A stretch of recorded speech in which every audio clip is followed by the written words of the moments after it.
The Voice regardait souvent The Voice. Moran tweetait régulièrement pendant l'émission, s'enthousiasmait pour ses coups de cœur. Elle, la voix, timbre unique, reconnaissable entre mille au bout de quelques secondes depuis ses débuts il y a 30 ans, disparue lundi soir à l'âge de 57 ans. Moran c'était un instrument de musique, elle n'avait pas peur d'aller trop loin, commente Olivier Mees, qui a été son manager pendant 7 ans. Elle était incapable de faire une fausse note, se souvient Marc Lombroso, directeur artistique qui préparait avec elle un nouvel album de reprise de Jacques Brel, attendu pour novembre prochain. Brel justement, par qui elle avait commencé, en participant à un premier spectacle hommage en 1979, après avoir baigné dans la musique toute son enfance. Un papa-compositeur, Guy-Philippe Lippert, décédé en 1999, et une maman, Janie Patureau, professeure de piano. Les chats ne font pas des chiens. À l'époque, Moran, NDLR, nom emprunté à un metteur en scène de spectacle, s'appelle encore Claudine, c'est ma grand-mère qui m'avait appelée ainsi parce qu'elle avait perdu une fille avec ce prénom, nous racontait la chanteuse en décembre 2014, à l'époque de la sortie de son dernier album en date, Ouvre, et de son autobiographie intitulée « Trop forte, la musique comme exutoire, le regarder. Autre, j'ai connu ça toute ma vie. Dans ma propre famille, on m'appelait Bouboule, ma grand-mère m'avait mis au régime à 4 ans, elle en avait fait une chanson, la bonhomie des gros, c'est rien que de la colère stockée sous la peau, fredonnait-elle alors. Quoi de mieux que la musique pour exorciser tout ça, surtout avec une voix pareille. Pourtant, elle ne va pas lui servir quand son destin bascula. La fin des années 80, ça paraît un peu dingue mais j'ai signé un contrat avec elle en 1988 sans l'avoir entendue chanter, raconte Marc Lombroso. À l'époque, j'étais patron du label Polydor. Moran avait déjà enregistré un album chez Sarava, mythique maison de disques qui avait publié les premiers enregistrements de Brigitte Fontaine et Jacques Higelin, mais elle n'était pas très heureuse avec cette équipe.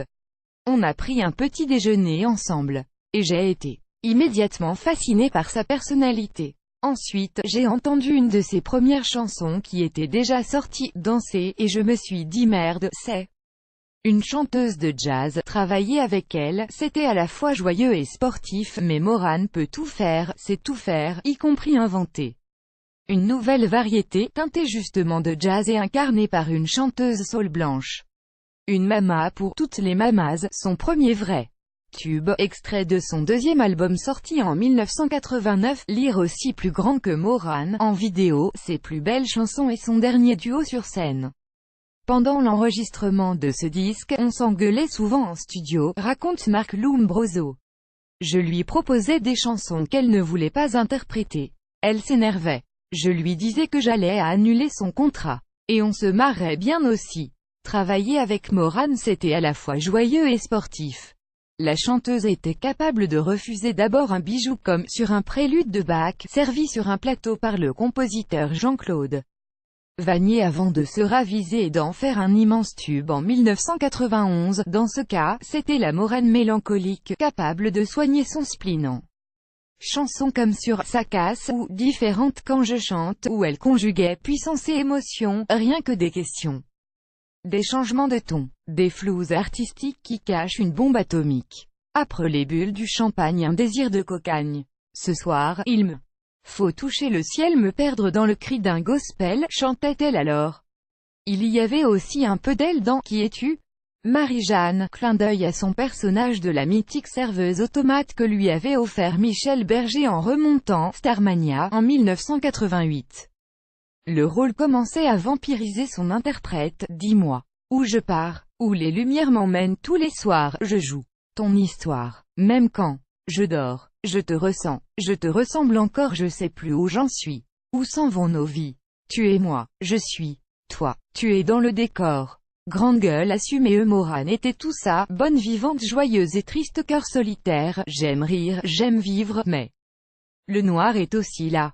Je ris beaucoup mais je pleure beaucoup, nous confiait l'artiste en 2007. Elle a eu une fille, Lou, désormais âgée de 24 ans, avec le chanteur Pablo Villafranca, mais la vie de famille n'a pas duré longtemps.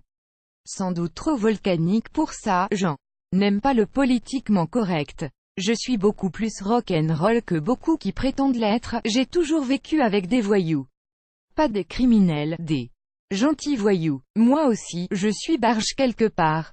Faut me suivre, ou pas. Lire aussi plus grand que André Manoukian, Morane, c'était une super grande gueule. Ludovic Barnouin l'a suivi justement pendant près de 10 ans, c'était une personnalité brute, raconte celui qui a été son manager jusqu'en 2016. Elle était à la fois ultra généreuse, très aimante et pouvait balancer ses 4 vérités à quelqu'un puis s'excuser le lendemain, égara qui chauffait Morane. En 2011, un internaute la traite de « grosse vache » sur Twitter et se fait reprendre de voler par la chanteuse. La grosse vache t'encule à sec avec du papier de verre, du tabasco et un filet de citron, réplique-t-elle.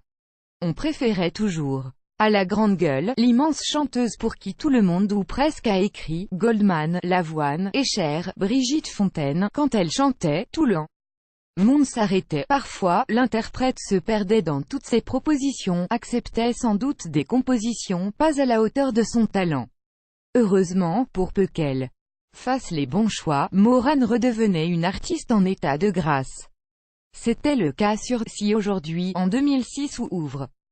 Son dernier album sorti en 2014, quand elle chantait, tout le monde s'arrêtait, se souvient Bertrand Lamblot, qui a réalisé cet ultime enregistrement. De toutes les grandes chanteuses francophones à voix, elle avait outre un fracas intérieur, un truc que les autres n'avaient pas, elle avait le jazz en elle m'avait fait cet aveu incroyable. Herbie Hancock l'avait appelée en personne pour qu'elle chante en tournée des chansons de Johnny Mitchell et elle avait refusé parce qu'elle ne se sentait pas à la hauteur. Lire aussi plus grand que artiste et personnalité rend hommage à une grande voix. En revanche, en 2009, elle n'avait pas eu peur de célébrer magnifiquement Claude Nougaro, son idole, son mentor, son ami. Un disque de reprise triomphal. Les suivants l'avaient été un peu moins. Au point que Morane avait voulu faire une pause il y a 2 ans, elle avait besoin de repos, n'avait plus l'envie, murmure Ludovic Barnouin, son ancien manager toujours resté proche de l'artiste. Elle avait eu un œdème sur une corde vocale, elle avait dû se faire opérer. Tout était sans doute lié.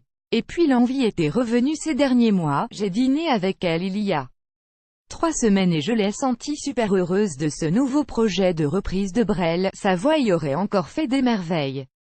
Samedi soir, The Voice lui rendra hommage. La moindre des choses pour The Voice.